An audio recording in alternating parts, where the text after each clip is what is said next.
और बड़ी खबर, मीनाक्षी नटराजन की अर्जी पर सुप्रीम कोर्ट में सुनवाई जारी है। नामांकन रद्द होने के खिलाफ में अर्जी पर सुनवाई, कोर्ट में मामला पहुंचा है, फिर भी रिजल्ट घोषित हो गया है, ये सिंघवी की तरफ से कहा जा रहा है। सुप्रीम कोर्ट ने टिप्पणी की है कि हमें पुराना कोई फैसला दिखाइए, यानी कि ऐसे मिलते जुलते मामले से जुड़ा हुआ कोई फैसला यहां पर दिखाइए, ये साफ तौर पर कहा गया है। लेकिन मीनाक्षी नटराजन की अर्जी पर सुप्रीम कोर्ट में समय सुनवाई लगातार जारी है। लीगल एडिटर सुमित हमारे साथ जुड़ चुके हैं। सुमित, क्या कुछ जानकारी, क्या कुछ चल रहा है इस समय कोर्ट में?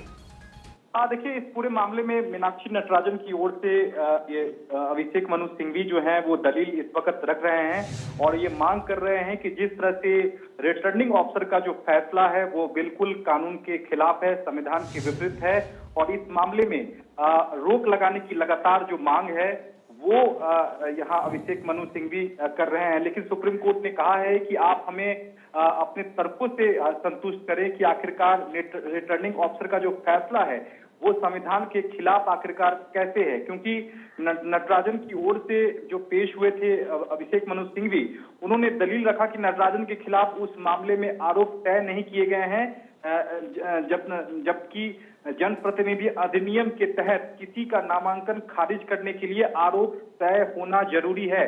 यानी कि जो ट्रायल कोर्ट में उनके खिलाफ मुकदमा चल रहा है यही आधार था कि उनका नामांकन रद्द हो गया था और यहाँ अभिषेक मनु सिंघवी ये दलील दे रहे हैं कि उनके खिलाफ जो मुकदमा ट्रायल कोर्ट में चल रहा है उसमें आरोप तय नहीं हुए हैं और आरोप तय नहीं होना जो है उनके नामांकन खारिज करने का जो आधार जो है वो नहीं हो सकता है।